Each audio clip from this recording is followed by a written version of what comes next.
beliau Profesor Dr. Kiai Haji Said Agil Siraj membawa paradigma yang keluar dari mainstream aswaja. Ini dugaan sementara kami, sebelum nanti ada jawaban dan klarifikasi dari beliau. Seperti yang ditegaskan keluar dari mainstream aswaja sebagaimana yang diajarkan dan dikembangkan oleh Hadratus Syekh Kiai Haji Hasyim Asy'ari. Ini nampak sekali dengan beberapa kasus di mana beliau banyak mengadopsi logika Syiah dan Mu'tazilah dan diklaim sebagai pemikiran aswaja. Di antara paradigma Syiah dan Mu'tazilah yang diadopsi oleh beliau, beliau menyampaikan di dalam buku Tasawuf sebagai kritik sosial itu pada halaman 80, 81, 416 dan 417 bahwa Ahlus Sunnah wal Jamaah dengan konsep keimanan terhadap qada dan qadar Allah itu berarti Jabariyah. Sedangkan Jabariyah dikembangkan dan didukung oleh Muawiyah bin Abi Sufyan guna melanggengkan status quo serta meyakinkan keabsahan dinastinya. Jadi kalau orang kritik itu kritik ilmiah, bukan. Saya boleh saja ngeritik Kiai Hasyim Asy'ari, tapi tiap pagi dan sore saya selalu baca Fatihah untuk Imam Syekh Hasyim Asy'ari. Iya. Ngeritik boleh. Saya dengan Gus Dur juga ngeritik, tapi saya cium tangan. Syiah, Mu'tazilah dan semua tadi masih aset khazanah pemikiran Islam, tidak keluar dari Islam. Bahkan saya mengatakan tidak keluar dari ahli sunnah karena selama masih menjunjung tinggi Al-Quran, nomor 2 hadis, nomor 3 baru akal. Itu masih ahli sunnah itu. Secara umum dulu, secara umum. Ashab al-fadilah, para masyayikh, para kiai, para habaib, para sepuh, para hadirin, para audien, wa nakhussu bidzikri limudiril ma'had Bumi Solawat wa Murabbi Ruhina Kiai Haji Agus Ali Masyuri, narasumber kita pada siang hari ini, Sahibul Fadilah Profesor Dr. Kiai Haji Said Agil Siraj MA, Ketua PBNU. Para hadirin, para audien yang kami muliakan, sebuah tradisi yang cukup bagus untuk dipertahankan di dalam Jam'iyah Nahdlatul Ulama adalah adanya diskusi, adanya dialog, adanya sharing pemikiran, musyawarah, mudzakarah dan sebagainya, termasuk juga kita diajarkan untuk terbiasa mengkritik terhadap pemikiran-pemikiran orang lain, baik di dalam Nahdlatul Ulama itu sendiri ataupun di luar Nahdlatul Ulama. Akan tetapi di balik itu ada tradisi juga yang selalu dijunjung tinggi oleh Nahdlatul Ulama, bahwa kritik-kritik pemikiran kepada orang lain harus didasarkan pada konsep, kepada kejelasan orientasi, pada hujah, kepada dalil yang dapat dipertanggungjawabkan sesuai dengan kriteria-kriteria yang selama ini dianut oleh Jam'iyah Nahdlatul Ulama.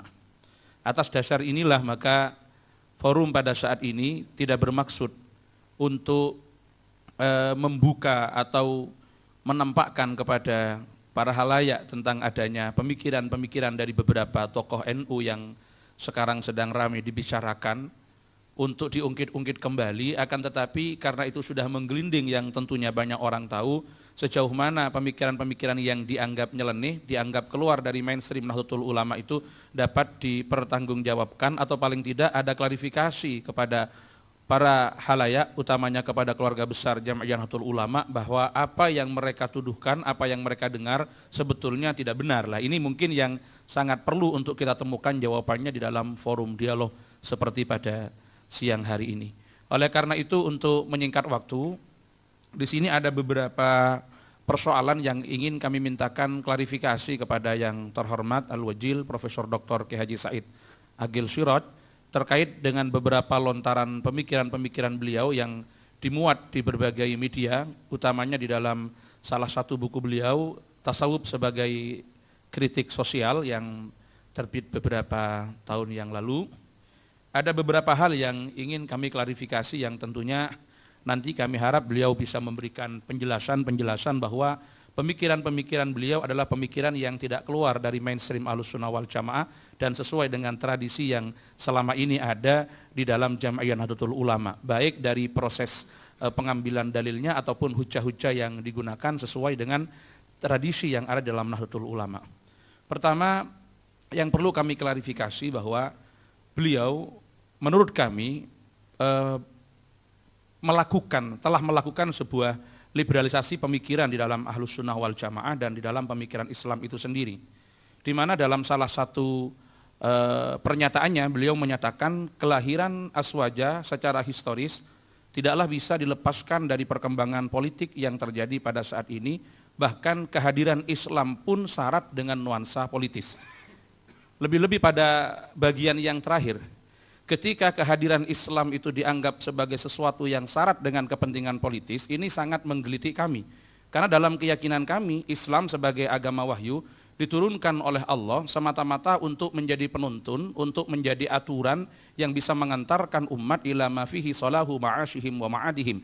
Tidak karena ada suatu kepentingan politik, tetapi memang Allah yang berhajat untuk menurunkan agama itu sendiri sebagai pengejawantahan dari tujuan diciptakannya manusia, wa ma khalaqtul jinna wal insa illa liya'budun. Bagaimana manusia bisa menghamba, bisa menyembah kepada Allah, maka harus diatur dengan seperangkat aturan, yang aturan itulah yang kemudian disebut dengan ad-din, yang disebut dengan Islam yang kita yakini. Menurut kita, menurut Ahlus Sunnah wal Jamaah versi Nahdlatul Ulama, kalau mau dipersempit lagi, sebagai dinun sa'ikun lidawil uqulis salimah ila ma huwa fihi salahu ma'ashihim wa ma'adihim.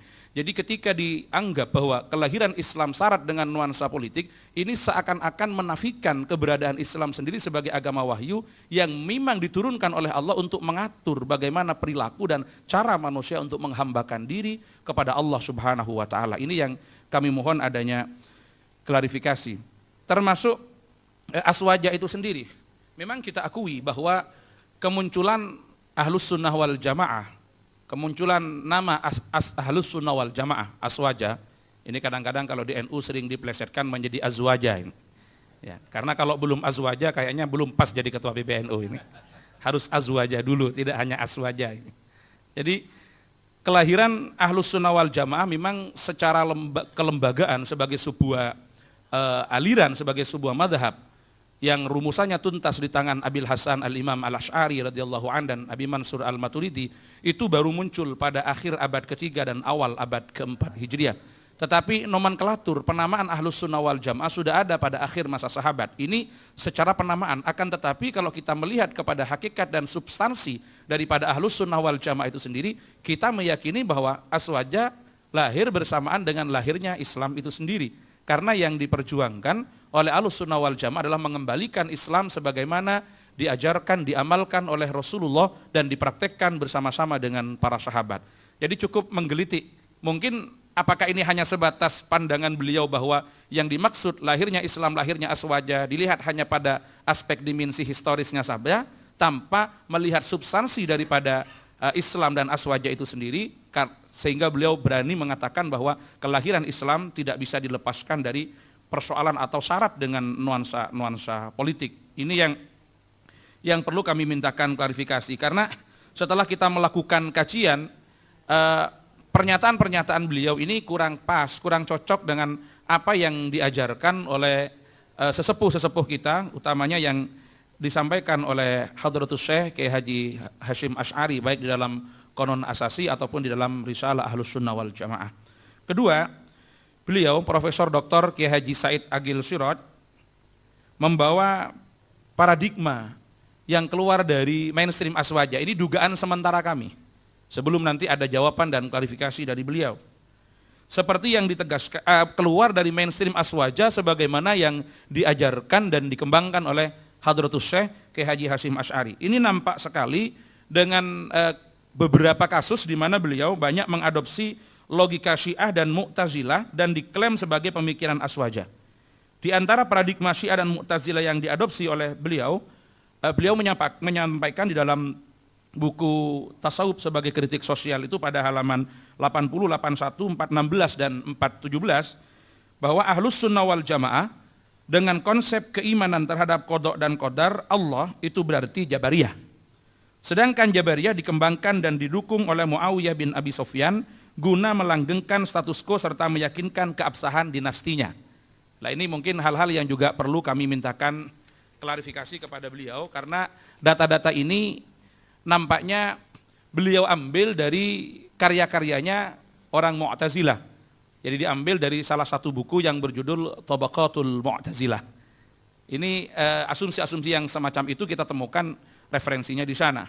Padahal bagi kita konsep qadha dan qadar Allah itu bukan Jabariyah, tetapi konsep yang membedakan antara Qadariyah dengan Ahlus Sunnah wal Jamaah. Sedangkan pernyataan bahwa Muawiyah yang mengembangkan dan mendukung Jabariyah untuk melanggengkan kekuasaannya dan membenarkan semua tindakannya, menurut kami dari penelitian kami sampai saat ini tidak didukung oleh riwayat yang valid yang bisa dipertanggungjawabkan keabsahannya. Qadariyah, kata beliau, dikembangkan oleh Muhammad bin Ali al-Hanafiyah yang diklaim sebagai guru Wasil bin Atta, salah seorang pendiri Mu'tazilah. Padahal menurut penelitian kami, Qadariyah itu didirikan oleh Ma'bad bin Khalid al-Juhani pada masa-masa akhir generasi sahabat, dan pandangan ini yang ditentang oleh Ibnu Umar, Jabir, Anas, serta sahabat yang lain sebagaimana dijelaskan oleh Ki Haji Hasyim Asy'ari di dalam Risalah Ahlus Sunnah wal Jamaah. Yang ketiga, ada salah satu pernyataan beliau yang menyatakan bahwa Syiah dan Mu'tazilah patut dikatakan Ahlus Sunnah. Sementara ini rata-rata ketika orang ditanya, apa Sunni itu? Sunni ini definisi negatifnya yang bukan Syi'i gitu. Sementara definisi negatifnya Sunni yang bukan Syi'i, Syi'i yang bukan Sunni. Karena kedua kelompok ini tidak pernah menyatakan bahwa salah satu masuk di dalam yang lainnya. Tetapi beliau mengatakan bahwa Syiah dan Mu'tazilah patut dikatakan Ahlus Sunnah wal Jamaah. Sedangkan perbedaannya dengan Asy'ariyah dan Maturidiyah hanya bersifat furu'iyah. Padahal menurut pandangan kami, Syiah, Mu'tazilah bukanlah Ahlus Sunnah, sedangkan perbedaan antara Syiah dan Ahlus Sunnah tidak hanya ada pada persoalan furu'iyah, tetapi itu masuk pada persoalan-persoalan usul. Ini sebagaimana dijelaskan oleh Hadratus Syekh Ki Haji Hasyim Asy'ari dalam Risalah Ahlus Sunnah wal Jamaah. Kami tidak mengukur dari kitab-kitab yang lain, kami hanya ingin mengukur pemikiran beliau cocok enggak dengan tradisi Nahdlatul Ulama. Nah, kalau seumpama beliau berpikir itu tanpa melabelkan NU, ya berpikir kemana saja, mengambil rujukan di mana saja, kita tidak mau tahu. Tetapi karena selaku ketua PBNU dan calon ketua umum PBNU, maka harus diukur dengan tradisi Nahdlatul Ulama, salah satunya dengan produk-produk orisinil dari NU sendiri, yaitu karya-karya Hadratus Syekh Ki Haji Hasyim Asy'ari. Ini yang sementara ini menjadi patokan kami. Karena bagaimanapun, beliau secara tegas di dalam Risalah Ahlus Sunnah wal Jamaah itu termasuk di dalam konon asasi menyatakan bahwa Rafidhah termasuk Syiah adalah kelompok di luar Ahlus Sunnah wal Jamaah yang tidak patut untuk diikuti dan tidak boleh untuk diamalkan oleh umat Islam di Indonesia, khususnya oleh keluarga Nahdlatul Ulama. Dan beliau mengatakan bahwa Rafidhah termasuk Syiah ini merupakan bagian daripada aliran yang sesat di dalam Islam. Ini ukuran-ukuran yang dipakai oleh Ki Haji Hasyim Asy'ari yang kemudian kita anut dan kita nukil pada kesempatan ini. Berikutnya, beliau Profesor Dr. Ki Haji Said Agil Sirot bersikap lunak dan husnudzon terhadap aliran Syiah dan Mu'tazilah seperti yang saya katakan tadi, dengan menganggap mereka sebagai bagian dari Ahlus Sunnah wal Jamaah, di mana perselisihannya hanya perselisihan furu'iyah, padahal pada saat yang sama justru beliau bersikap keras dan suudzon di dalam menyikapi perkembangan politik yang terjadi pada masa sahabat Nabi dan menyikapi secara kritis terhadap pemikiran Ki Haji Hasyim Asy'ari. Bahkan dalam salah satu makalah, apakah itu makalah yang dulu atau sudah dirujuk pendapatnya, beliau juga sempat melontarkan pemikiran yang menurut kami cukup nakal begitu di telinga Nahdlatul Ulama dengan mengatakan rumusan aswajanya Ki Haji Hasyim Asy'ari ini adalah sebuah rumusan yang cukup memalukan begitu. Nah, ketika ini dipahami dan dibaca oleh komunitas Nahdlatul Ulama, nampaknya pembelaan kepada NU sendiri tidak ada, justru bersikap lunak dan husnudzon kepada orang-orang yang selama ini berbeda dengan Nahdlatul Ulama dan dianggap tidak masuk bagian daripada Ahlus Sunnah wal Jamaah sebagaimana yang kita yakini seperti Syiah dan Mu'tazilah itu sendiri. Kemudian ada lagi beberapa pemikiran beliau yang secara singkat kami sampaikan. Beliau juga mengatakan bahwa ini yang perlu kami klarifikasi tentang Ahmadiyah bukan aliran yang sesat. Ini kami juga minta klarifikasi apakah memang seperti itu atau ada pemelintiran orang terhadap pernyataan-pernyataan ini. Yang terakhir tentang pluralisme agama, sebetulnya ini agak mirip dengan pemikirannya jaringan Islam liberal, di mana beliau Profesor Dr. Ki Haji Said Agil Sirot mengatakan bahwa semua agama itu benar, dengan berargumentasi pada ayat 62 dari surah Al-Baqarah yang mengatakan innal ladzina amanu wal ladzina hadu wan nasara was sabiina man amana billahi wal yaumil akhir wa amila salihan falahum ajruhum inda rabbihim wala khaufun alaihim wala hum yahzanun. Ini hampir sama dengan apa yang kemarin kami klarifikasi kepada jaringan Islam liberal. Kami menginginkan beliau menunjukkan data-data yang atau rujukan dari kitab-kitab tafsir yang dijadikan kesimpulan oleh beliau untuk mengembangkan aspek toleransi yang sangat tinggi atau mengembangkan pemahaman Islam yang inklusif yang tentunya sesuai dengan standar yang dipakai di dalam Nahdlatul Ulama, sesuai dengan kutub al-mu'tabarah yang selama ini dijadikan patokan dan dijadikan pegangan di dalam Nahdlatul Ulama. Karena menurut pandangan beliau, ayat tersebut tidak hanya dapat meruntuhkan dominasi syariah yang bersifat dzanniyat, tetapi memupus ragam-ragam absolutisme agama yang banyak terefleksi pada doktrin-doktrin teologi. Menurut beliau, dalam teks ayat tersebut, kebajikan dan balasan baik dari Allah, yaitu surga, tidak akan melihat predikat mukmin Yahudi, Kristen, Majusi, Buddhis, penganut Konghucu atau label-label agama lainnya, namun titik tekannya hanya ada pada kemauan mereka beriman kepadanya dan kehidupan akhirat serta beramal soleh. Nah, ini yang cukup menggelitik kami, karena dalam pemahaman kami bahwa mereka-mereka itu orang-orang yang beriman, orang-orang Yahudi, orang-orang Nasrani, itu kalau mereka beramal soleh, mereka baik, mereka beriman, mereka akan mendapatkan pahala dari Allah ketika mereka berpegang teguh pada agama mereka sebelum agama mereka dinasah oleh Islam. Karena menurut keyakinan kita, keluarga besar Jamiah Nahdlatul Ulama, turunnya agama samawi itu secara otomatis menasah terhadap agama yang sebelumnya dan sebelumnya. Jadi ketika Islam turun, maka tidak ada pilihan lain bagi orang Yahudi dan orang Nasrani kecuali mereka harus berfusi ke dalam Islam itu sendiri. Sebagai pengejawantahan daripada man amana billahi wal yaumil akhir, maka mereka akan melakukan fusi karena iman kepada Allah, juga iman kepada berita yang disampaikan oleh Allah, keberadaan Rasulullah sebagai nabi terakhir, keberadaan Islam ya sebagai agama yang universal. Maka dengan demikian keimanan mereka harus disertai dengan sebuah konsekuensi mengakui dan mengikuti Islam sebagai satu-satunya agama yang benar ba'da maji'il Islam. Ini selama ini yang dipahami oleh komunitas Nahdlatul Ulama dari beberapa referensi dan kitab-kitab tafsir yang selama ini kita anggap sebagai bagian dari kutub al-mu'tabarah. Assalamualaikum warahmatullahi wabarakatuh.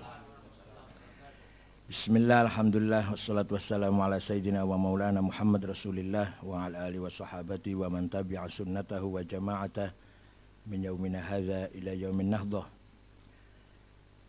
Sayyidi Syekh Kiai Haji Gus Ali Masyhur Atallahu baqa'ah Zukhran lana wal ummah, sadatana al ulama wal masyayikh wal asatidz wal fakirin wal mustaqafin wal mutahaddirin, innahu lamin dawa'is surur an akuna amamakum fi hadhihi sa'ah di hadzal ma'had al-mubarak, bumi sholawat tahta isyraf Sayyid Syekh Kiai Gus Ali Masyhur. Nahnu huna ji'na lil muhawarah wal mudakhalah. Sebenarnya tidak ada kaitan dengan pencalonan muktamar sebenarnya. Majelis ilmiah itu lepas daripada itu, karena muktamar hal lain, majelis ilmiah hal yang lain lagi. Islam bukan hanya dinul aqidah wa syariah. Di samping dinul aqidah wa syariah, Islam adalah dinul ilmi wa thaqafah, dinul adab wal hadarah, dinul taqaddum wal madaniyah. Ini yang menjadikan Islam bisa diterima di mana-mana sampai di bumi Nusantara. Kalau tidak dibarengi dengan, dikemas dengan thaqafah, hadarah yang ada di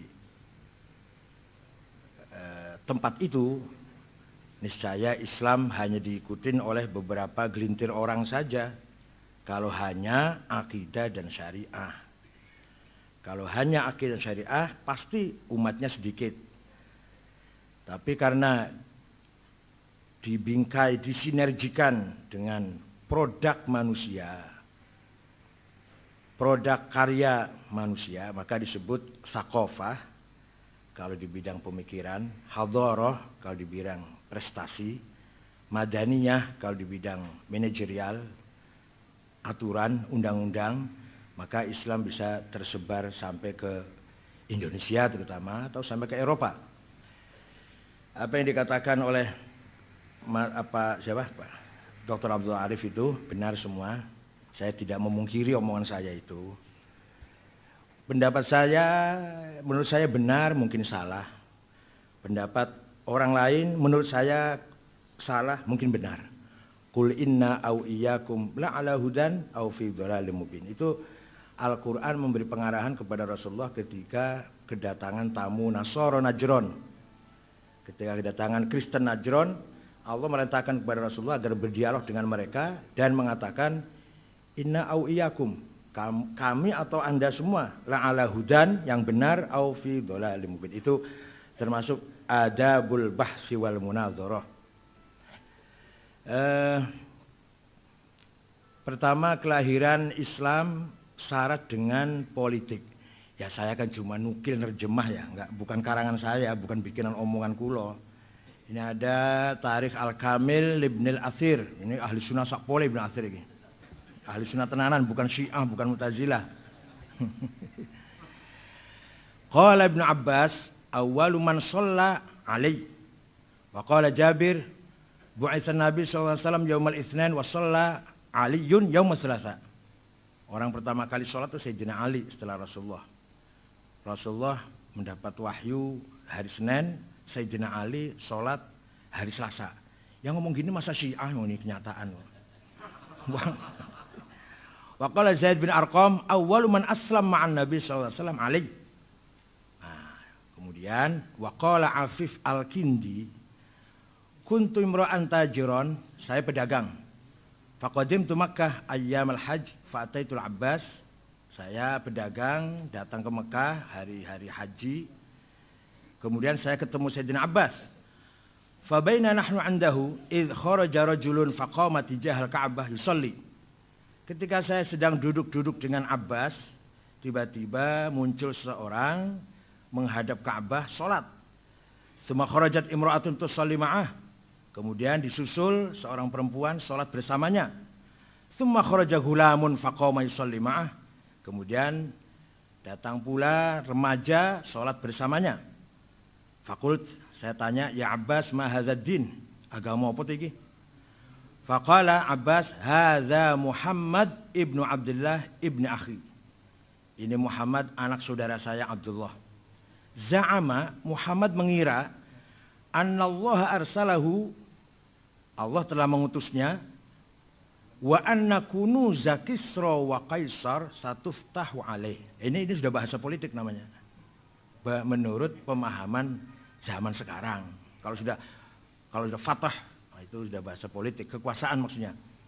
Menurut Muhammad mengira, kata Abbas, dia diutus oleh Allah dan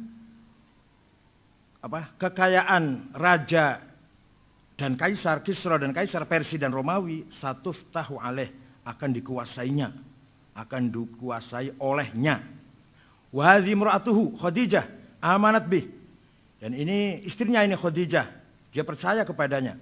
Wa hadzal ghulam Ali bin Abi Thalib amana bih. Dan yang satu itu yang remaja itu Ali itu bin Abi Thalib juga iman kepadanya. Wa aimullahi ma a'lam ala dzil ard ahadan ala hadzal din illa haulai thalathah. Demi Allah saya enggak tahu agama di atas bumi yang seperti ini kecuali yang orang tiga ini, yang diikuti oleh orang tiga ini. Qala Afif laitani kuntu rabi'an. Mudah-mudahan saya nanti yang nomor 4. Jadi agama ini baru orang tiga, Muhammad, Khadijah, dan Ali. Kata Afif, mudah-mudahan aku nomor 4-nya. Bahasa satuftahu kunuza, satuftahu alayya, katakan Rasulullah satu alaihi, kunuz Kisra wa Kaisar, ini sudah bahasa politik. Artinya Nabi Muhammad sudah punya program politis, yaitu akan menguasai Romawi dan Persia. Begitu pula Wali Songo. Wali Songo juga punya proyek politik itu. Di samping ya jelas kalau dakwah akidah ya pasti itu ya, tapi juga proyek politik. Maka sebelum ada kerajaan Islam masih dakwah bisaqafah wal hadarah, tapi begitu berdiri kerajaan Demak oleh Raden Fatah atas izin Sunan Ampel, itu sudah mulai di situ masuk kekuasaan atau masuk politik. Dan alhamdulillah Majapahit, Pajajaran, Sriwijaya hilang kertaneng bumi, hilang sirno kertaneng bumi. Tidak usah dibom, tidak usah diserang, sudah hilang sendiri. Surodiro Jayaningrat lebur dening pangastuti. Kejayaan keningratan orang Hindu lebur hancur oleh doanya santri pangastuti itu. Santri dulu tapi. Kalau santri sekarang sudah ndrobos doanya. Keseringan bikin proposal. Jadi bisa dipahami bahwa lapal atau statement pernyataannya Abbas mengatakan za'ama annallaha arsalahu wa anna Kisra wa Kaisar Persi wa Romawi satuftahu alaih, ini sudah proyek politik, agenda politik, agenda kekuasaan. Jadi Islam tidak bisa lepas dari agenda kekuasaan. Hanya metodenya, caranya, sistemnya beda-beda. Ada yang bila perlu bil qital, bila tidak perlu ya bil dakwah, bil hikmah wal mau'izatul hasanah. Tapi kepepet ya bil qital, bil harb. Dan ternyata berhasil Rasulullah itu. Persi sudah hilang ketika zaman Utsman bin Affan. Dimulai dengan ketika zaman Sayyidina Umar, perang Al-Qadisiyah di bawah komandan Sa'ad bin Abi Waqqas sudah mulai menggetarkan Persi, rajanya sampai lari. Kemudian Sayyidina Utsman melanjutkan apa yang dimulai oleh Sayyidina Umar sampai terakhir Raja Persi Yazdirjid kedua mati dan selesailah sudah yang namanya Imperium Persia yang sudah ratusan tahun sejak dimulai dibangun oleh Maharaja Diraja Khoras dengan agamanya Zoroaster, kitab sucinya Avesta Sandinista. Kalau Romawi bertahan lama, baru hilang Romawi dari peta bumi tahun 1455. Baru kemarin ini artinya baru 500 tahun ya, 1455, yaitu Sultan Muhammad Al-Fatih dari dinasti Utsmaniyah. Itu menurut saya ini pemahaman politik. Jadi sekedar pemahaman ya. Kalau bacanya cuma utawi iku letterlek ya enggak jauh itu. Tapi saya dulu juga baca kitab utawi iku saya hafal. Fa utawi li mubtada iku khobar opo li fa'ilin wa naibih dhohar wa ing li maf'ulin bihi krono li maf'ulin li ajlihi wa ing dalem dhorof serta li maf'ulin ma'ah wa kang sifah silatu mausulin kadza mithlu sifah wa mutlaqul maf'uli fihi kelawan kadza kabaul jarri fatlu bil bayan apane litamyizi hale halu fajtahidu bil hifdzi ya rijalu. Juga saya apal itu. Artinya dulu juga saya ngaji utawi iku dulu juga sama. Malah pernah ngaji Ja'a Zaidun saya enggak paham, baru paham sekarang bahwa itu kategori 10. Zaidut tawilul abyadu ibnu maliki fi baitihi bil amsi kana muttaqi biyadihi saifun lawahu faltawa fahadhihi maqulatun ashrun sawa. Rupanya kiainya ngajarnya kurang paham, apalagi yang ngajinya. Saya paham sekarang, oh itu kategori 10. Zaidun itu esensi atau will quality, al-abyad quality, Ibnu Malik relasi, fi baitihi peles, bil amsi times, karena mutaki posisi biadi saifun to have, lawahu aksi, faltawa reaksi. Itu Syekh Ahmad Zaini Dahlan yang bikin kitab Ja'a Zaidun, gurunya Syekh Muhammad Nawawi Banten dan Syekh Ahmad Khotib Sambas. Ahmad Khotib Sambas wafat tahun 1794. Kalau Muhammad Nawawi Banten wafat tahun 1884. Khotib Sambas 1792. Kalau Muhammad Nawawi Banten 1884. Syekh Nawawi Banten punya murid Ki Mahfud Termas. Mahfud Termas punya murid Ki Hasyim Asy'ari. Ki Hasyim Asy'ari diganti putranya Wahid Hasyim. Wahid Hasyim ganti putranya Abdurrahman Wahid. Abdurrahman Wahid diganti Hasyim Muzadi. Ahmad Zaini Dahlan muridnya Syekh Ad-Dasuqi yang punya Ummul Barohin. Ad-Dasuqi muridnya Al-Baijuri yang punya Jauhar Tauhid. Al-Baijuri muridnya Abu Abdullah Muhammad As-Sanusi yang punya Al-Aqidatul Kubra. As-Sanusi muridnya Muhammad Abduddin Al-Iji yang punya Al-Mawaqif fi Ilmil Kalam 7 jilid. Al-Iji muridnya Muhammad bin Umar Fakhrur Razi yang punya kitab banyak termasuk Mafatihul Ghaib, Al-Mabahithul Masyriqiyah, Al-Matalibul Aliyah dan lain-lainnya. Razi gurunya adalah Abdul Karim Asy-Syahristani yang punya Al-Milal wa Nihal, Musara'atul Falasifah, Nihayatul Iqdam fi Ilmil Kalam. Syahristani muridnya Abu Hamid Muhammad Al-Ghazali yang kitabnya sangat banyak. Imam Ghazali muridnya Abdul Malik Al-Juwaini Imamul Haramain yang punya Al-Lataiful Isyarat, Al-Kafiyah fil Jadal, Ghiyathul Umam, Al-Arba'in fil Usuluddin. Imam Haramain muridnya Abu Bakar Al-Baqillani yang punya At-Tamhid, Al-Insaf, Al-Bayan, Al-I'jaz. Al-Baqillani muridnya Abu Abdillah Al-Bahili, kitabnya hilang nggak ada. Al-Bahili muridnya Abu Hasan Ali Al-Asy'ari radhiyallahu anhum kulluhum. Asy'ari kitabnya Al-Ibanah, Maqalatul Islamiyyin, Al-Luma', Risalah ila Ahli Thagar, itu yang saya punya, yang lainnya masih banyak. Asy'ari orang Mu'tazilah, 40 tahun aktivis Mu'tazilah. Kemudian beliau keluar dari Mu'tazilah karena Mu'tazilah hampir jil, hampir jil. Salah satunya Mu'tazilah mengatakan membaca ayat Quran harus masuk akal. Qul a'udzu birabbil falaq min syarrin ma khalaq. Saya berlindung kepada Allah yang Rabbil Falaq dari kejahatan yang tidak, ma'nya nafi. Itu Mu'tazilah kalau baca falaq itu ma'nya manafi bukan ma isim mausul. Ya, karena Allah menurut Mu'tazilah tidak menciptakan kejahatan. Termasuk prinsip Mu'tazilah as-sulh wal aslah. Nah, Asy'ari muridnya orang Mu'tazilah Abu Ali Al-Jubai, Abu Ali muridnya Abu Hashim Al-Jubai, Abu Hashim muridnya Abul Huzail Al-Allaf, Abul Allaf muridnya Ibrahim An-Nazzam, An-Nazzam muridnya Amr bin Ubaid pencipta ilmu balaghah.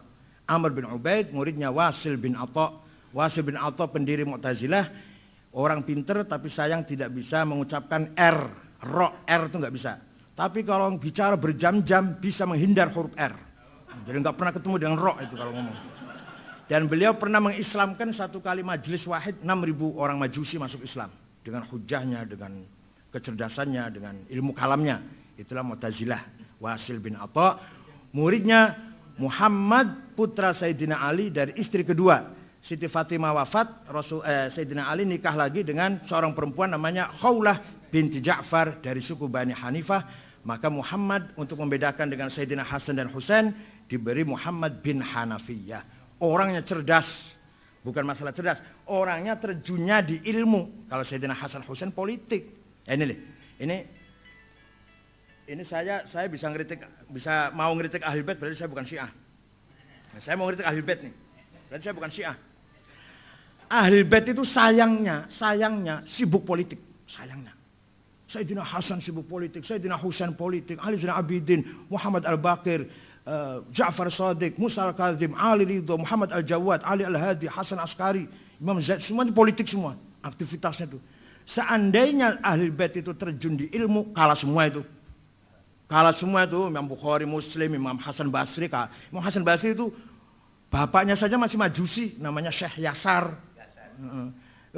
Seandainya Sayyidina Hasan Husain kok ke ilmiah, Imam Hasan Basri kalah. Entah hikmatullah ya, hikmah dari Allah. Ahlul Bait terjun politik, maka ilmu di take over oleh kebanyakan mawali. Mawali itu artinya bekas budak, tapi sudah tidak. Iya, bekas budak, bekas tahanan perang. Hasan Basri bapaknya tahanan perang. Dan seterusnya. Fudail bin Iyad, Sufyan Tsauri itu semua bukan orang Arab semua itu. Yang ahli hadis itu nggak ada satupun orang Arab. Satu aja nggak ada orang Arab ahli hadis. Bukhari, Muslim, Abu Dawud, Tirmidzi, Nasai, Ibnu Majah, Daraqutni, nggak ada orang Arab itu. Ibnu Huzaimah. Imam 4 itu yang Arab 2, yang 2 bukan. Imam Syafi'i dan Malik orang Arab, Imam Hanafi dan Hambali bukan orang Arab. Ahli tafsir itu yang besar-besar bukan orang Arab. Ibnu Jarir, Ja'far At-Tabari orang Tabaristan. Dan Razi juga orang Rai, mufassirin. Walhasil kelemahan Ahlul Bait waktu itu terjebak oleh politik. Oleh karena itu yang membangun peradaban thaqafah, hadarah bukan politikus tapi para ulama dan mufakirin. Seandainya tidak ada model orang kayak Hanafi, Syafi'i, Malik, Hambali, Bukhari, Muslim dan teman-temannya, Imam Abu Asy'ari, Imam Junaid, niscaya Islam tanpa ilmu. Niscaya Islam hanya politik. Seandainya nggak ada NU di Indonesia ini, Islam tinggal pelangnya saja. Itu pun kalau orang NU-nya tetap khitoh. Kalau ke politik ya udah politik semua. Jadi yang membesarkan Islam selama ini ilmil ulama, bukan siasatil zu'ama, bukan. Para politisi itu 4 orang saja yang baik. 1, Umar bin Abdul Aziz dari dinasti Bani Umayyah, 2 Harun Rashid dari dinasti Bani Abbasiyah, 3 Salahuddin Al-Ayyubi dari Ayyubiyah, dan Sultan Muhammad Al-Fatih dari Utsmaniyah. Lainnya, raja-raja yang lain tidak beda dengan kayak Pak Harto atau kayak, tapi ya biasa ya, kalau dengan lawan membunuh dengan apa kejam biasa itu. Bahkan banyak sekali ya dinasti Utsmaniyah tuh anak membunuh bapaknya supaya cepat-cepat jadi raja kan, nunggu mati anaknya kok, nunggu mati bapaknya kok suwi banget pateni wae. Sultan Brunei mengkudeta bapaknya. Amir Qatar sekarang ini juga menggulingkan bapaknya dibuang ke Inggris, dia rebut kekuasaannya, nggak sabar ngenteni bapaknya mati. Nah itu kalau sudah bicara politik. Jadi yang mengangkat Islam ini adalah al-thaqafah, al-ilm, al-hadarah yang digeluti atau dikembangkan oleh ilmu ulama.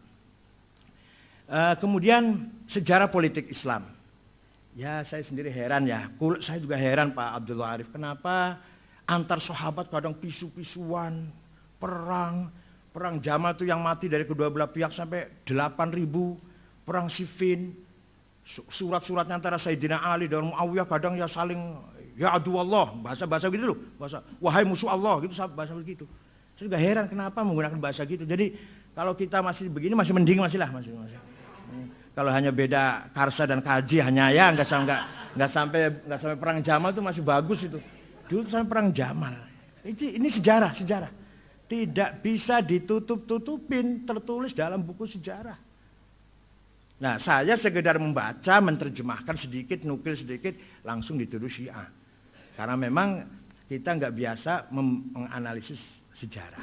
Makanya di Universitas Zaitun di Tunis, Zaitunah di Tunis, menerima mahasiswa yang bukan Arab hanya satu di jurusan sejarah peradaban Islam, tidak menerima di syariah atau lughah enggak. Karena apa? Karena mereka tahu yang dibutuhkan tuh bagi yang non Arab yang datang dari Indonesia, Malaysia dan sebagainya itu adalah sejarah. Nah, maka Universitas Zaitunah tidak menerima yang non Arab ke syariah atau fikih atau lughah enggak. Nah, kemudian politik berkembang, ulama juga berkembang, peradaban juga berkembang. Yaitu tadi, untung ada model Imam Hasan Basri, ada Fudail bin Iyad, ada Sufyan Tsauri, untungnya itu. Ada Abdullah Al-Muhasibi, Abdul Harith Al-Muhasibi, Abdullah Ibnu Kullab, Abu Bakar Al-Qolanisi. Itulah pemikir-pemikir sebelum Imam Asy'ari. Nah, puncaknya ahli sunnah adalah Imam Asy'ari. Walaupun lapal atau label secara eksplisit ahli sunnah wal jamaah zaman Rasulullah belum terdengar itu. Paling ada ma'ana alaihi washabi, lapal secara eksplisit ahli sunnah wal jamaah itu belum terdengar ketika zaman sahabat. Seandainya ada, niscaya Imam Hasan Basri sudah pakai itu.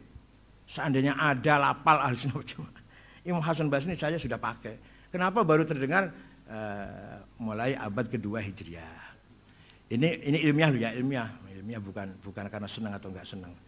Jadi kalau orang kritik itu kritik ilmiah, bukan. Saya boleh saja kritik Kiai Hasyim Asy'ari, tapi tiap pagi dan sore saya selalu baca Fatihah untuk Imam Syekh Hasyim Asy'ari. Iya. Kritik boleh. Saya dengan Gus Dur juga kritik, tapi saya cium tangan. Kemudian Syiah dan Mu'tazilah. Coba kalau bacanya dari agak awal gitu, jadi enggak sepenggal gitu bisa paham. Begini. Pelajaran, gampangannya gitulah. Pelajaran di universitas di Timur Tengah, apa Al-Azhar, apa Ummul Qura, apa ada 2 mata kuliah. Al-Firaqul Islamiyah dan Al-Firaq Ghairul Islamiyah. Itu pelajaran saya. Mata kuliah saya. Al-Firaqul Islamiyah, Khawarij, Jabariyah, Qadariyah, Jahamiyah, Murji'ah, Mu'tazilah, Syiah. Syiahnya pun nanti yang Imamiyah ya, yang Imamiyah. Nanti ada lagi yang mata kuliah namanya Al-Firaq Ghairul Islamiyah. Ismailiyah, Batiniyah, Bahaiyah, Babiyah, Ahmadiyah. Itu pelajaran mata kuliah sendiri. Ghairul Islamiyah. Al-Firaq Ghairul Islamiyah. Kalau yang tadi Mu'tazilah, Syiah apa itu? Nama mata kuliahnya Al-Firaq Al-Islamiyah. Jadi apa artinya? Artinya partai-partai itu masih koridor, dalam koridor Islam.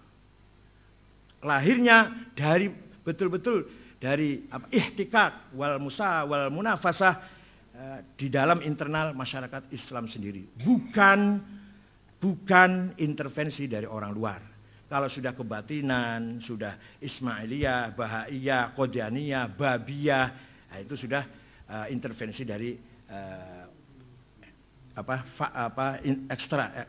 eksternal. Ada agenda dari musuh Islam. Kalau Syiah, Ahli Sunnah, Jabariyah, Qadariyah itu lahir dari perut orang Islam. Sama seperti di kita. NU, Muhammadiyah, Wasliyah, Nahdlatul Wathon, Perti, Syariah, dari perut bangsa Indonesia. Tapi kalau HTI, Majelis Mujahidin, Salafi itu ekspor itu. Impor itu. Nah, tapi kalau NU, Muhammadiyah dengan segala perbedaannya lah, bagaimanapun orsinil dari pergerakan, gesekan, kompetisi berlomba-lomba, Muhammadiyah dan NU muncul, Masyarakat Islam, Nahdlatul Wathon, Persis masih dari perutnya orang bangsa Indonesia. Artinya mau nggak mau.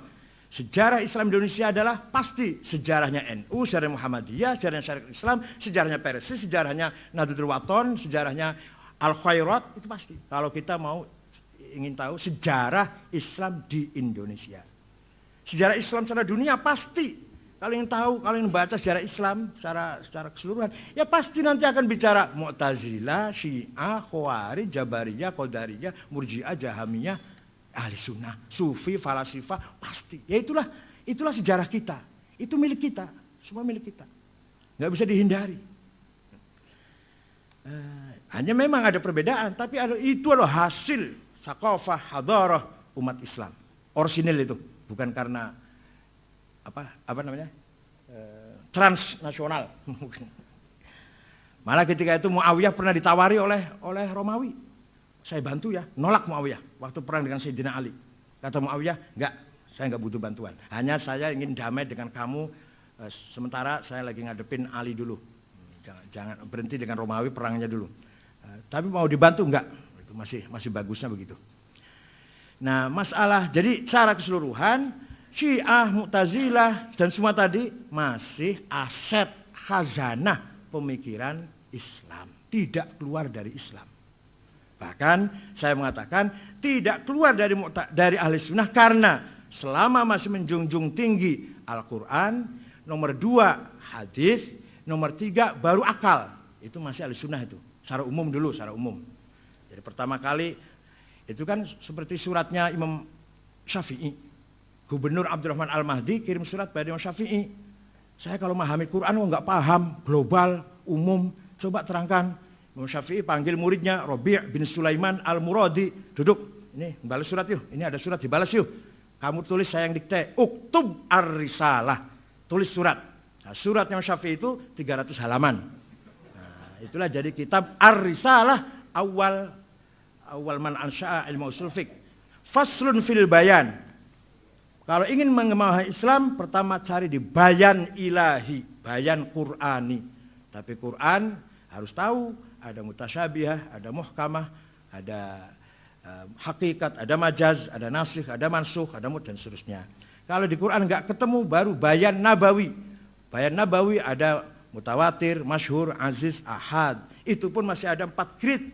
Yang paling bobotnya tajam, kalau redaksinya hadis, amarona Rasulullah, nahana Rasulullah an kadza, itu bobot nomor 1. Nomor 2, yang bobotnya nomor 2, kunna ma'a Rasulillah naf'alu kadza. Saya bersama-sama Rasulullah mengerjakan begini. Nomor 3, ra'aitu Rasulullah yaf'alu kadza. Itu nomor 3. Nomor 4, an Rasulillah qala sallallahu alaihi wasallam, hadisnya mubaligh. Ya enggak apa-apa, enggak usah berbobot, enggak apa-apa, mubaligh saja. Yang penting amplopnya bisa. Amplop itu penting. Kalau tebal sahih, kalau tipis dhaif. Kalau tipis tapi yang memberikan tuh IPPNU yang cantik, sahih liweri. Ada mustalahul amplop. Kemudian Jabariyah, aduh sayang kitabnya nggak saya bawa nih yang cerita itu. Bahwa itu Nas'atul Fikr Falsafi karangan Dr. Ali Sami Nasyar. Dr. Sami Nasyar itu Asy'ari Tulen abad 20. Itu guru besar Mesir yang membelain mazhab Asy'ari. Ceritanya setelah Sayyidina Ali meninggal, Muawiyah ngomong, semua yang terjadi ini biqudratillah wa qadaihi wa masyiatihi wa ridahu. Laulam yardo lam yaqa. Ini semua takdir Gusti Allah. Ali kalah, aku menang. Nah, dia kan menang, nggak ada Ali, nggak ada saingan sudah. Dan barang siapa nggak menerima ini, berarti nggak menerima, menolak takdir Allah atau kehendak Allah. Ini kan politis nih, lepas dari benar atau enggak, akidah itu, tapi itu jelas digunakan untuk kepentingan politik. Maka dikanter oleh putra Sayyidina Ali yang namanya Muhammad itu menggelar pengajian di Masjid Madinah, la qadha wala qadar, af'alul ibad minal ibad, titik.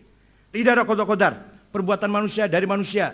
Imannya Abu Bakar, imannya Umar dari Abu Bakar Umar sendiri. Kufurnya Abu Jahal, Abu Lahab dari Abu Lahab, bukan takdir Allah, bukan intervensi Allah. Nah, itu pemikirannya Muhammad bin Hanafiyah. La qadha wa la qadar af'alul ibadi minal ibad. Di antara muridnya yaitu Syekh Ma'bad Al-Juhani dan Ghailan Ad-Dimashqi. Nambahin la qadha wa la qadar af'alul ibad minal ibad wal amru unuf. Ini yang disalahkan oleh Ibnu Umar, wal amru unuf. Tidak ada qadar, perbuatan manusia dari manusia. Allah pun baru tahu kejadian setelah terjadi. Jadi Allah kaget, Khofifah kalah. JK kalah itu kaget. Loh, JK kok kalah? Itu Allah kaget. Allah taunya JK kalah setelah kalah itu. Allah taunya Khofifah kalah setelah kalah itu. Wal amru unuf. Itu yang Sayyidina Ibnu Umar mengatakan, ana bari. Saya tidak ikut campur pendapat seperti itu. Itu disebut al-qadariyatul ula. Qadariyah pertama. Nanti akan dimodernisir oleh Wasil bin Atha. Wasil bin Atha mengatakan af'alul ibadi minal ibad la qadha wa la qadar walakinallaha ya'lam. Allah tahu Abu Bakar akan iman, Abu Jahal akan tidak iman, Umar akan iman, Abu Lahab akan tetap kufur, Allah tahu. Tapi imannya Abu Bakar Umar, kufurnya Abu Jahal Abu Lahab bukan takdir Allah, bukan intervensi Allah. Itu menurut Mu'tazilah. Imam Asy'ari mau cari jalan tengah. Nah, tengah itu kadang-kadang tepat, kadang-kadang bulat. Tengah yang namanya tengah. Kadang-kadang nggak jelas. Makanya khitoh itu harus jelas tuh kadang-kadang. Soal khitoh itu kadang ada khitoh ideologis, ada khitoh strategis. Kalau ada khitoh strategis itu yang ini alhamdulillah Menteri Agama masih orang NU. Kalau Menteri Agama dapat Salim Jufri, waduh. Ini alhamdulillah Surya Dharma Ali.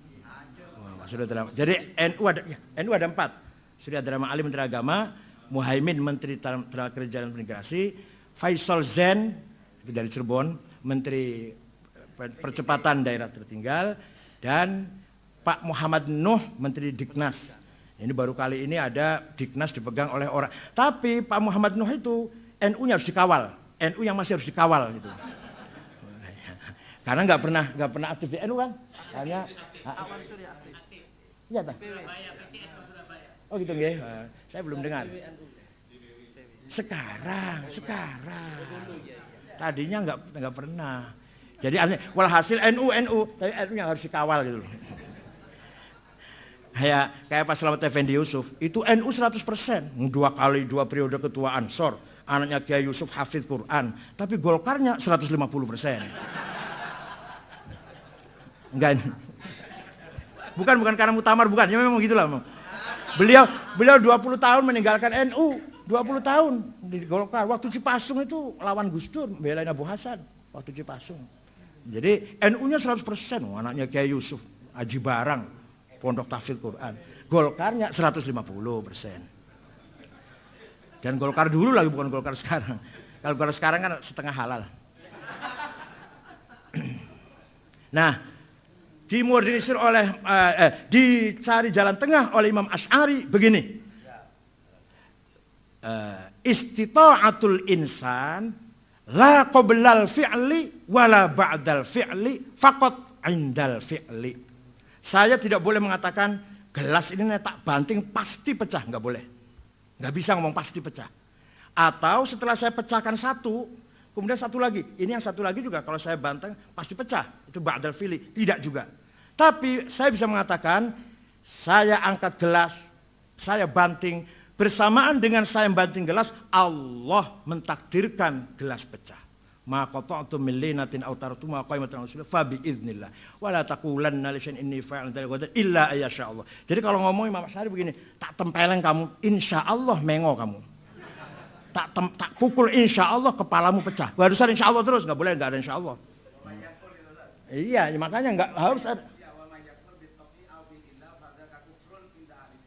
Ya, belum bisa dijadikan ukur kufrun gitu, nggak bisa Pak.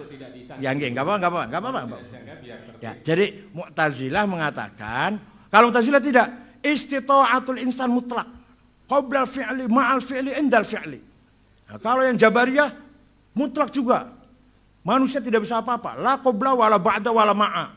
Asy'ari tengah-tengah, ba'da dan qabla tidak, tapi ma'indal fi'li.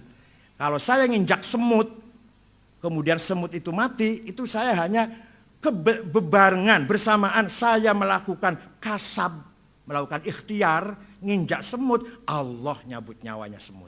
Itu Asy'ari itu. Ya itulah. Nah ini namanya perdebatan ulama luar biasa. Ini pun baru secuil, ini baru sedikit sekali. Kalau baca Maqalatul Islamiyin luar biasa. Dan Imam Asy'ari itu bagusnya, baiknya Imam Asy'ari itu, ketika menceritakan pendapat lawan, tidak apa? Sikoh, tidak nambahin, tidak ngurangin. Dalam kitab Maqalatul Islamiyin. Kalau Ibnu Taimiyah kadang nambahin, kadang ngurangin kalau Ibnu Taimiyah. Atau Abdul Qahir siapa? Al-Baghdadi. Itu kadang keterlaluan kalau menceritakan pendapat lawan. Kalau Asy'ari tidak. Maqalatul Islamiyin apa adanya. Kata lawan itu diceritakan sebenarnya baru dijawab. Nah, sudah. Kemudian perbedaan. Jadi kalau kita bicara pokok bahwa Mu'tazilah, Syiah dan Asy'ari sama-sama iman billah, iman bi kutubihi, iman bil yaumil akhir, iman bin nubuwah, iman bis sam'iyat wal ma'ad, sam'iyat, ilahiyat, nubuwat, ma'ad. Ya, Islam masih dalam koridor Islam. Kalau sudah salah satunya itu tidak mempercayai ilahiyat, nubuwat, sam'iyat, ma'ad, baru kita pertanyakan keislamannya. Tapi kalau Mu'tazilah, Asy'ari, Syiah yang imamiyah lu ya, sama masih percaya pada ilahiyat, nubuwat, sam'iyat, dan ma'ad. Secara umum. Adapun setelah itu perbedaan, jangankan Syiah dan Ahli Sunnah. Di dalam Ahli Sunnah Asy'ari juga kadang tajam sekali perbedaannya. Menurut Imam Razi, yang penting sifat yang 20 cuma satu, sifatul ilmi. Yang penting itu. Sebab kalau sudah ilmu pasti wujud. Kalau ilmu pasti kudrah, kalau ilmu pasti irodah, kalau ilmu pasti hayah, kalam, sama, basor. Kalau ilmu pasti, itu loh. Jadi Imam Razi sendiri mengatakan yang penting sifat Allah satu, al-ilm. Itu kan hampir Mu'tazilah itu. Hampir Mu'tazilah. Kalau Mu'tazilah mengatakan Allah nggak punya sifat. Tapi kalau punya sifat Allah itu qadim apa hadis. Kalau hadis mustahil, zatnya qadim kok sifatnya hadis. Kalau qadim la ta'addadatil qudama. Sing qadim wakil banget, zatnya Allah sifatnya pitu. Berarti wulu qadim. Kristen menganggap 3 qadim saja kafir, apalagi. Nah itu ini hujahnya Mu'tazilah. Maka Allah alimun bi'ilmin huwa dzatuh. Allah qadirun biqudratin hiya dzatuh. Itu i'lalnya Mu'tazilah. Kata Asy'ari tidak. Allah alimun bi'ilmin. Wal ilmu sifatun qaimatun zaidatun ala dzat laisat hiya dzat wala hiya ghairuha. Allah itu zat plus sifat ilmu. Jadi Allah zat dan ilmu. Ilmu itu zaidah. Lah ilmu ini bukan zat Allah, mengkantar Mu'tazilah. Bukan selain zat Allah, mengkantar Kristen. Kristen mengatakan sifat kalam itu pisah dari zatnya. Jadilah Yesus. Itu namanya antropoforisme. Apa namanya? Antropomorfisme. Ya, ada sifat menjelma menjadi sosok. Namanya tajassud. Itu sebenarnya filsafatnya ditulis oleh Athanasius, yaitu seorang tokoh Kristen patriark dari Alexandria, musuhnya Arius yang masih tauhid, yang kemudian dibela oleh Konstantin sehingga menang melawan Arius di Konsili Nikia tahun 250 Masehi. Jadi saya kalau cerita Kristen juga apal saya, tapi bukan orang Kristen. Nanti dikira saya cerita Syiah apal, orang Syiah. Ada yang ngomong itu, sama ini cerita Syiah lu apal banget. Ya saya cerita apa saja apal, kalau yang ini loh, kalau fikih saya enggak. Kalau fikih saya angkat tangan. Tapi kalau cerita begini-begini saya apal. Jadi menurut Asy'ari, sifatun zaidatun ala dzat laisat ghairoha, sifat itu bukan zat, laisat hiya zat, mengcounter Mu'tazilah yang mengatakan sifat hiya zat. Wala hiya ghairoha sebentar. Laisat hiya zat mafhumus sifat mukhalif an mafhumiz zat. Wala ghairoha as-sifah la tanfasilu aniz zati abadan. Itu mengcounter Kristen. Nah, itu pendapatnya Imam Asy'ari. Karena mengcounter Kristen butuh menjawab Kristen, sifat bisa pisah dengan zatnya.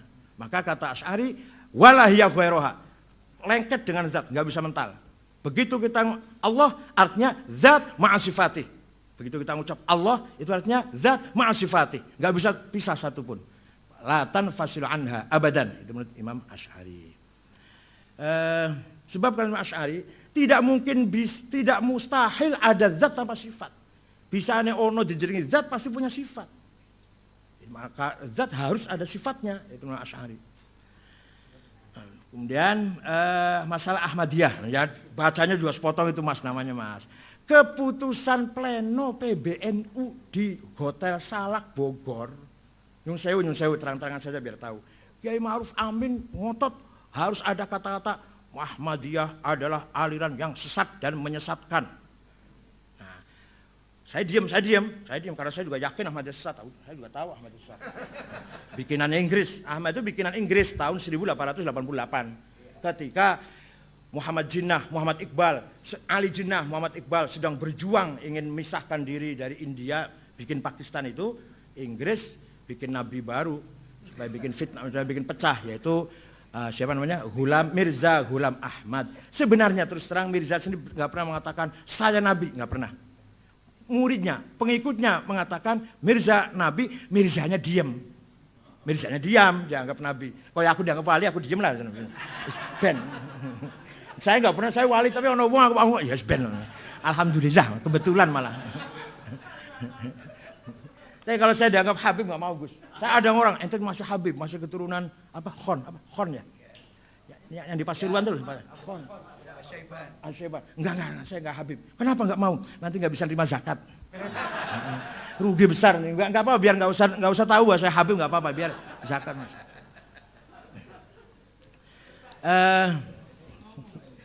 Ahmadiyah menurut keputusan pleno PBNU waktu di sidang komisi Kiai Ma'ruf Amin, Pak Masdar dan saya tetap mengotot ada kata-kata Ahmadiyah adalah aliran yang sesat dan menyesatkan. Ketika di pleno dipimpin oleh Kiai Sahal, Kiai Tolha, katibnya Nazaruddin Umar, ya, tidak usah menggunakan bahasa caci maki. Sehingga keputusannya Ahmadiyah adalah aliran yang ditolak oleh umat Islam di internasional. Itu aja bahasanya. Hanya memperhalus bahasa. Itu kehendaknya Roh Islam. Ketika memimpin sidang pleno, bukan saya, saya hanya menulis gitu aja.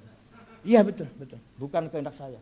Saya nggak ikut campur masalah, dalam hati saya tahu itu sesat dan menyesatkan. Tapi Kiai Sahal menghendaki bahasanya jangan gitu. Kita perhalus bahasa. Jadi Ahmadiyah adalah aliran Islam yang ditolak oleh umat Islam dunia.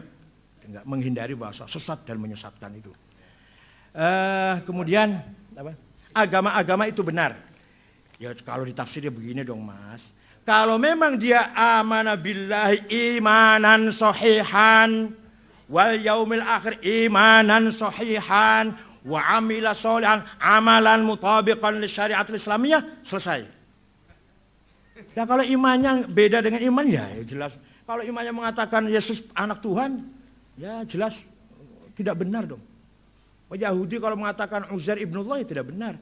Tapi kalau semuanya tauhid dan sahihan, khalisan, mukhlisan, kalau semuanya mengamalkan amal solehan yaitu syariah, wal yaumil akhir yaitu iman bi thawab wal iqab wal jannah wan nar wal hisab wal mizan, ya selesai udah. Nama boleh Yahudi, boleh Kristen. Tapi kalau imannya seperti itu selesai. Sehingga semuanya adalah Islam. Tapi gak usah menggunakan label Islam, gak apa-apa. Yang penting nilainya Islam. Daripada labelnya Islam tapi jauh dari Islam. Kira-kira begitu maksud saya. Ini artinya begini. Keadaan di daerah dengan di Jakarta itu beda. Itu harus disadari. Saya di Jakarta itu menghadapi luar biasa tantangannya. Seminar itu harus ganti-ganti yang diomongkan. Saya setiap diundang seminar harus ganti. Kalau nggak ganti nggak diundang lagi. Harus. Jadi tantangannya besar ke Jakarta. Saya dengan Amir Rais, dengan Kang Jalal, dengan Eki Syahrudin. Dulu waktu belum ada PKB, waktu dulu Orde Baru lah. Amir Rais, sering dengan Pak Amir Rais, Kang Jalal, Nurholis Majid, Eki Syahrudin, dan yang intelek-intelek itu. Ya kitanya harus intelek juga dong. Kalau nggak intelek ya nggak diundang lagi. Artinya kalau nggak diundang bukan berarti amplopnya, bukan. Kita nggak bisa mengatasnamakan tidak mewakili NU lagi. Satu. Yang kedua, akhir-akhir ini saya juga, ya ini maaf kalau bukan, ya barangkali cerita tentang sedikit andil saya. Sibuk ngelayani Wahabi di Bekasi, di Jakarta Timur, di Depok. Pernah saya mau ceramah di Perumahan Galaksi, ada spanduk, hati-hati penceramah ini sesat. Spanduknya itu, saya datang. Siapa yang nulis spanduk itu, ayo debat dengan saya. Kalau saya kalah, saya ikut dia. Tapi kalau saya menang, dia harus ikut saya. Enggak ada yang muncul. Taunya 2 hari kemudian datang ke rumah dua anak muda, saya disuruh Adiani, Dr. Adiani, DDI, Adiani ya, keluaran Pakistan. Ya itu. Nah, saya mohon maaf Kiai, saya nulis itu disuruh oleh Adian, ya itu yang dari DDI. Jadi saya tiap hari ngepui Wahabi loh. Ya ini barangkali andil saya di NU itu. Dan saya pernah mengalahkan Nabiullah Musaddiq. Jadi kalau jenengan paling majelis ulama, kalau saya pernah majelis Ambiya. 3 jam diskusi di Mabes Polri. Ditonton oleh polisi. Polisi nggak ikut campur, cuma nonton. Nabi Musaddiq itu 3 jam tanggal 9 Desember 2007. Dan tobat dan menang saya. Alhamdulillah itu. Dan saya pernah menengahi seminar Sunni Syiah di Qatar. Hari pertama saling caci maki. Syekh Wahbah Zukhaili, Ali Sobuni dengan Ali Taskhiri. Hari kedua saya tengah-tengahin. Alhamdulillah berhasil, dianggap berhasil gitu loh. Akhirnya malah ditindaklanjuti di Istana Bogor.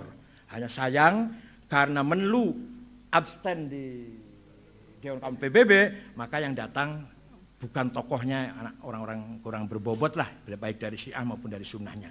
Karena Menlu pemerintah Indonesia ikut mengutuk Iran, maka orang Irannya yang datang kecil.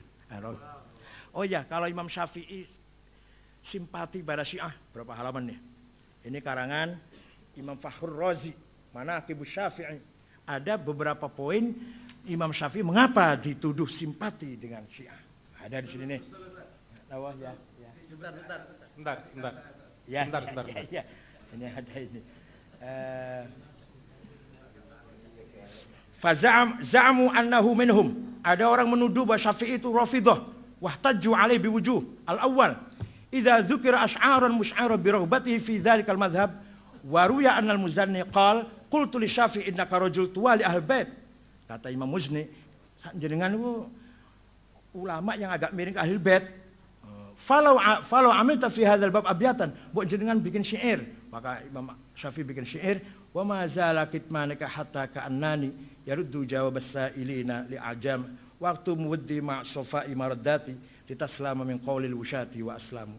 Ana syi'i fi dini wa ahli bi Makkah thumma dari asqaliyah bi atyab maulidin wa azza fakhrin wa ahsan madhhabin yasmul bariyah. Jadi ana syi'i, sampai gitu Imam Syafi'i itu. Syairnya ini. Jadi bukan Syiah politik, tapi simpati pada Syiah daripada waktu itu penguasanya zolim-zolim kan gitu. Sampai-sampai Imam Syafi'i dipanggil oleh Harun Rasyid karena dituduh Syiah. Ini Manaqib Syafi'i karangan Imam Razi halaman 140 sampai 141. 2 halaman cerita tentang Imam Syafi'i agak cenderung simpati pada Syiah. Dalam rangka ngeritik pemerintah yang zalim. Assalamualaikum warahmatullahi wabarakatuh.